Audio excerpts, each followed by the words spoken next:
Another disastrous day. Markets down, closing at low of day. Yields up, dollar up.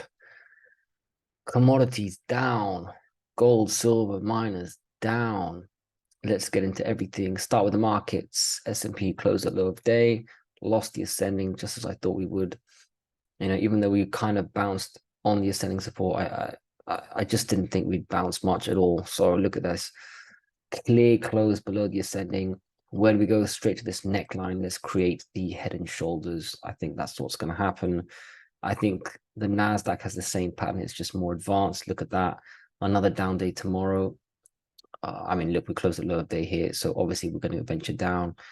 358 should be a little bounce. We'll bounce maybe 1 or 2 days, and then we'll start to hit this neckline again. It'll be a weaker shoulder than this one. And then we're going to perfectly flush. That's picture perfect stuff, but I do actually think that's what's going to happen. And so far that is playing out. So S&P and Nasdaq, exact same charts. Nasdaq is a bit more advanced, but I see the same thing happening, hitting that horizontal. The Dow Jones, look at that. It was a little more resilient, let's say, holding this little 35,000 zone. Lost that yesterday, continuation today. And this is where I think we go. It depends where the Nasdaq goes. They all pull and push each other a little bit. I think we're going to go between 34,600 and 34,400. So let's say 34,500-ish, plus minus 100 points. And that should coincide perfectly with the S&P. Well, the Nasdaq hitting its neckline. The S&P maybe needs another day because that's a bit too much. Maybe the Nasdaq ventures here first. You see these little 3 candles.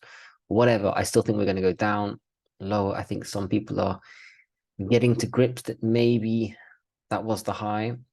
Look at the Russell. I thought we were going to go to the ascending.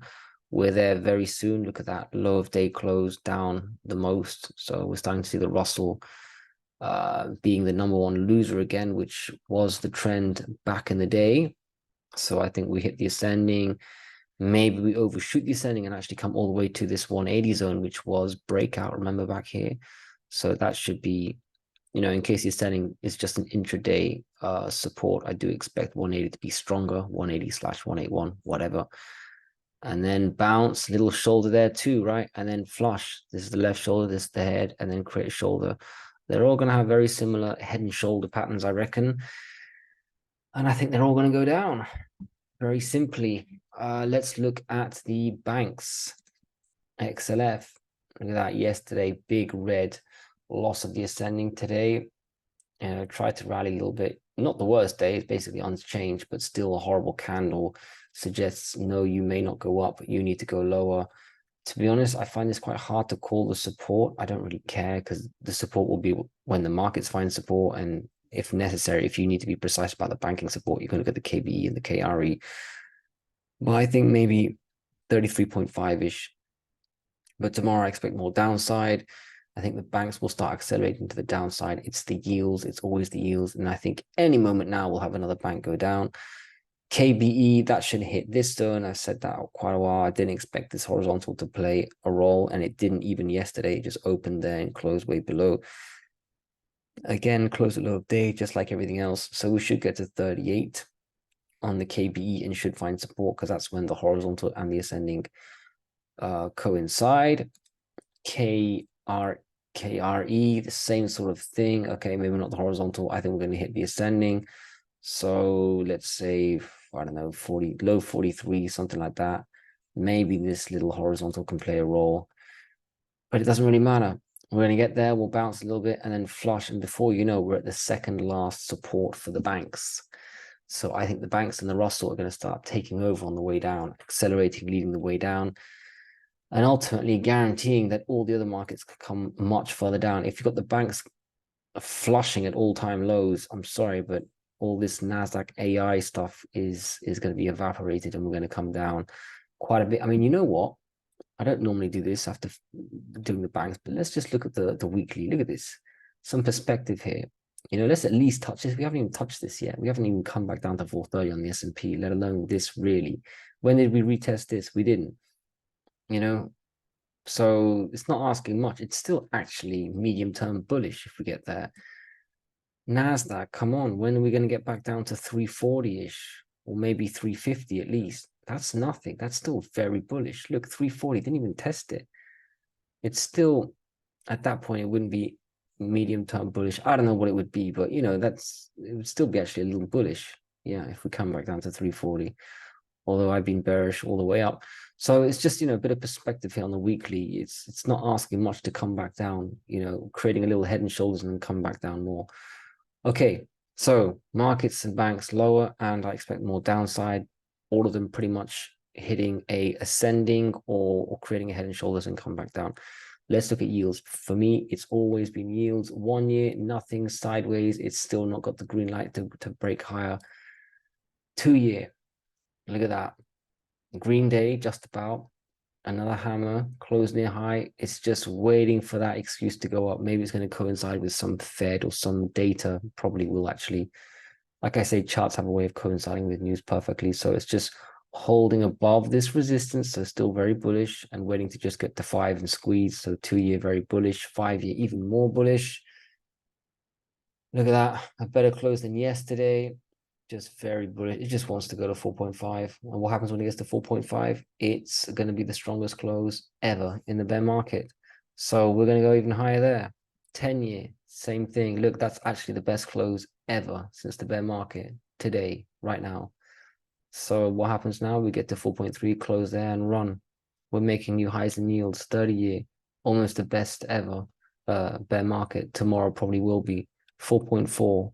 This is it. Yields are going to new highs. And last time we were there, we know what happened to the banking and the whole markets. Nothing changes. The EU, same thing, 1 or 2 days away. The British, same thing. We're there right now. 30 year, look at that close. Beautiful. Taking out all these weeks of consolidation. Just, we're going to go straight to 5. They're all, did I read the Netherlands and another country, France, or it doesn't even matter. 2 European countries are now officially in recession. It's all on. There's just a delay, So yields up, markets down. Let's look at the dollar. That has continued to go up with yields. Look at this. Look at this is a better close than any other day. We also ventured higher. We touched perfectly 103.5.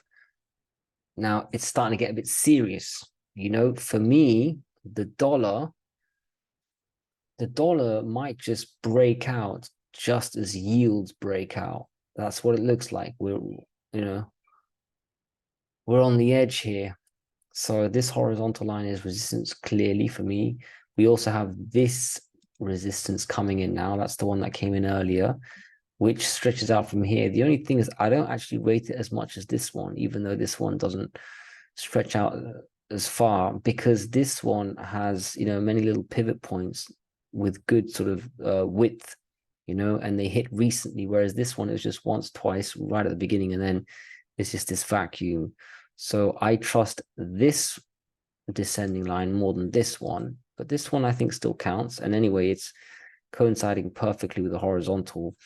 So this is it. This is where you have resistance. Tomorrow looks like we want to go higher, but I do expect some resistance, and I think it shouldn't be easy to just close at 104. It shouldn't just be one big candle, 104 close. And if it is, yeah, 104.5 is next, but that's really the last stand. Otherwise, it's all green light to this horizontal one. Yeah, maybe that. I mean, that should be a little, resistance on the way, but I think that's just hitting your head and then curling and going up, because at that point you've taken care of these 3. So DXY is really serious resistance here and just above here. So let's see what happens. Let's look at the euro dollar. Look at that, moving back down to this horizontal. I mean, not sure if there are any more trend lines I can put in. I don't really want to just add them randomly. Let's see if this horizontal works. USD, Japanese yen, this is the strongest chart helping the dollar. Look at that. Again, it's just so strong. I explained why it's a strong pattern. Look at these very, very strong bounces here, guaranteed to move up. And then as soon as we closed, I mean, it's, for me, like I've said for several times in a row, 149, 150 is where it wants to go. And that will definitely help the DXY. The euro, that's the bigger weighting. And it's, let's see if the horizontal, it should come back down to the horizontal. And then does it bounce? It should. Let's see. But if it starts to close below this horizontal, I mean, that coupled with the Japanese yen, you should see the DXY breakout. The pound is actually a little stronger compared to the others, but it's not the biggest weighting. Canadian dollar is very weak, but not the strongest weighting. So it's time to get very specific about the DXY, looking at the euro and the yen mainly. And well, the yen is very helpful. But yeah, DXY, very, very important stuff. It is interesting how the yields are just about to break out, and the DXY also. Okay, yields to new highs, DXY nowhere near to new highs, you know. Yields are trading as if the DXY is at 114, let's be honest.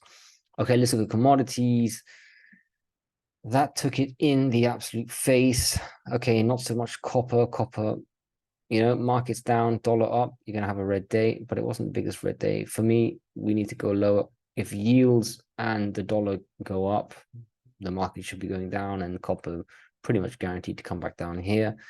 So no bullish reversal in sight for copper. Natural gas, I think we have done, famous last words, but I think we are at the lows now because we've had this huge pop, pretty decent retracement. But look, now we're starting to touch the descending. That should act as support. It's also a serious retracement after a new high. So I don't expect to come all the way back down here. It's just gone all the way up there. So for me, natural gas tomorrow should be green. I don't care what happens anywhere else, because it doesn't care. I think we should start going back up, and let's see if we can take out this descending if we do. So yeah, I think natural gas will be green tomorrow regardless of anything. Oil, this is what I thought would happen, especially after yesterday where we confirmed the breakdown of the ascending. Down we go to 79. That's what happened just now. What happens next? Honestly, I think we actually go lower. Because the market's going to go down, because the dollar still looks like it wants to move up, and also because I think there's some people who are delayed, you know, now they think oil is bearish, and it is. It's just, you know, you should have called it a bit earlier. And I think those types of late momentum chases, whatever, I think, you know, if they can close it below 79, you should come back down to 74, 75, and then it's a buy. So oil is also doing what I thought here. 82, 83 was resistance, despite this one day of popping your head above, just to screw with technical traders. Uranium, red again, because the market was red, the dollar was up, just a bit like copper, really. But still very strong for me. Very strong pattern. Zoom out, remember what's going on. Remember the long-term thesis. Uranium should just, even if it comes back down and test this breakout, I still think it just eventually will break to 30 and even go higher. So, but today was just a sideways day, nothing really. So quite strong, all things considered. Gold and silver closing at low of day. Not the biggest drop, $10, nothing too crazy, but still significant. We closed below these two candles, the sort of 1895 zones. Makes sense, right? The dollar went up, dollar closed higher than it's done in a while. So dollar up, metals down, yields also up, markets down. I think the miners are starting to, well, I haven't got to the miners yet, but the miners are starting to trade with the markets. Not the best look. You really want them to trade in an opposite direction to the markets for there to be a chance to salvage this low here. But let's be honest, when you've got gold at 1891, lower close than these two zones down here, it looks like it wants to go lower. It obviously depends on the dollar. Obviously, I do think the dollar wants to go up, but where will it close? Will it go up and then come back? I don't know. It depends on the dollar. For now, next support just below 1885-ish. It should be very weak stuff. I don't know if it'll just be a support for 15 minutes or the daily. Again, it depends on the DXY more than anything else, and yields. So let's see if 1885 is visited.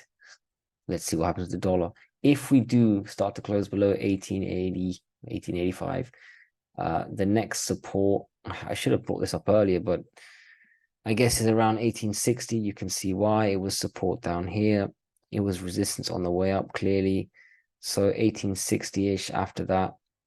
I don't think we're going to venture there tomorrow unless there's serious news. I don't think there's much news. There's some... there's two sort of mediocre news events, some survey or something, I forgot. But, you know, any news is an excuse for the market to move in a direction it was probably going to move anyway. And there's news every day. So not the best close. a little bit more bearish. This has come down quite a lot so far, so I do like the contrarian move into this. I nibbled a little bit yesterday, but I'm holding off because of the dollar and yields, just to see how gold reacts to that. Who knows? It could just reverse all of a sudden. But I see 1885-ish, and then if we start to flush, then I don't think 1870 is much. I think it would be more 1860, this zone. And then we'll see after that, really, it's the absolute low of 18, sort of 10, 1800. I don't see us going there yet. But having said that, silver has not hit its low yet. And silver's low of 22, even if it goes underneath, like I said a few times, that's even stronger support, the ascending. So maybe gold will find support when silver hits 22, just below 22. Wherever that ends up being, maybe for gold, that is 1885. Maybe gold just ventures a little, couple more dollars lower. Silver has a big flush and then a big bounce. And then you see gold have a flush and a bounce. And then it's straight away near 1900. We could have that kind of move. So for me, 1885 is the immediate support for gold. It shouldn't be very strong support at all, but silver is very strong. So maybe silver will create the bottom in gold. If silver starts to just flush down and close below this ascending, then I've got 2150. Maybe it's going to be 50-cent increments again. I don't see 21 as strong support. I do see 20.5. Let's not talk about that just yet, but I'm really looking at 1885 and silver at 22, especially silver at 22. See what happens. So actually for gold, I'd be looking at dollar yields in silver. Let's look at the GDXJ gap fill done, close at low of day. I don't think we care about the gap fill. So I think this will also be waiting for signals from the dollar, from yields, from the markets also. Maybe we're starting to, I mean, we've been following the markets quite a bit. And silver also may have an impact on when GDX and GDXJ reverse. But for now, not the best candle. Close below support, close at low of day. Continuation. Next support, there's only one. It's 26 point, whatever you want to call that, 26.7-ish. Maybe even 27, because it really has been hit pretty hard. So maybe they'll be buying before the absolute obvious low. GDXJ, same sort of thing. There was no real gap fill, but it's sort of matching GDX anyway. Close at low of day. Got another couple of percentage points. 32.3-ish seems to be the low. Let's see how much. 3% there. That's another bad day kind of move, or two slightly bad days. Yeah, 3.5%. So let's see what happens. Not great. And you know what? Imagine what it looks like when you're down there. That's also looks like a bit of a head and shoulders, right? So that's not going to be the best pattern. You can reverse out of a head and shoulders, but it's not the best. So the miners don't look great. The metals don't look great. Zoom out, it does look great. It's okay, especially gold, you know. But it could go a bit lower. And remember, the dollar, yields, markets, you got to pay attention to all of it, as I've said repeatedly. Bitcoin, not really interested in Bitcoin, but look, that seems to be going down also. Let's see, 28,500. Very simply, if we start to close below 28,500, it needs to flush. It's not going to flush much until it finds ascending support, but maybe that's not going to be support. Maybe we're going to lose ascending. There'll probably be a bounce back up to 28,500 and then lose support and then actually come back down to something more substantial like 26,000. So let's see, but Bitcoin may have a late bearish move to match everything else. That's it. Good luck. But for now, I can see yields, dollar up, volatility. I don't follow volatility anymore. The whole indicator is just broken and corrupted. But just, you know, dollar and yields up, everything else down for now seems to be the pattern. Good luck.